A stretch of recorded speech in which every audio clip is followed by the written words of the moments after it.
Moko kuom anyuola Gershon Kirima owuok oko kendo thegore kod chenro mar twak madhi nyime ewi lowo ka giwacho ni giduto ji 15 mowinjo pog lobno gibiro mana bedo kendgi e romo makelo kanyakla Familia ja ohala no machon. Nyathi Kirima jadolo Gadhoni Kirima othegore kod twak no motelie kod nyamin gi Teresia Kirima kowacho ni kapok gichako twak nyaka jonon lowo chiw bech lobno masani ma jonyiepo biro chulo. Gadhoni dwaro mar nywako gavana machon ma Nairobi Mike Mbuvi Sonko mondo okonygi e go lweny mar yudo lobno kaka nyathi mosenindo Kirima. En gino makoro neno ni en ywaruok e familia mar Kirima ewi lowo maromo eka 1,000 e gwenge ma Njiru kaunti ma Nairobi. Achiel kuom ji 15 mowinjo opog lobno koro othegore kod twak madhi nyime e kind familia no, jotelo kod jodak ma Njiru. Jadolo Gadhoni Kirima owacho ni twak no motelne kod nyamin gi Teresia Kirima otim mana tok familia no oro jonon lo. I am not aware of any negotiations that Anne Wangari Kirima and Teresia Wairimu have been carrying out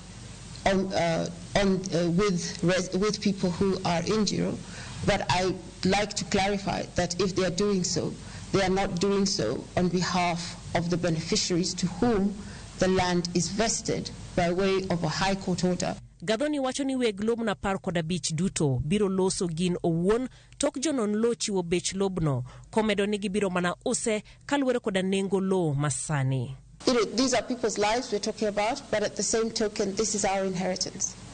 So that's why I mean we need to try and come to a win-win solution. But essentially, we must all adhere to the law. Kokalo okil mare, Gadhoni owacho ni gibiro tiyo machiegni kod mane en gavana machon ma Nairobi Mike Sonko mar yudo ratichgi mar lobno ma Njiru. Because he has resolved the other cases, similar cases in Mombasa, Waitiki land, this was South B land, and even the Kirima land in Parklands. En bura mosewinj kuom higni mathoth ka doho nong'ado bura ni lobno en mar jasiasa mosenindo Gershon Kirima.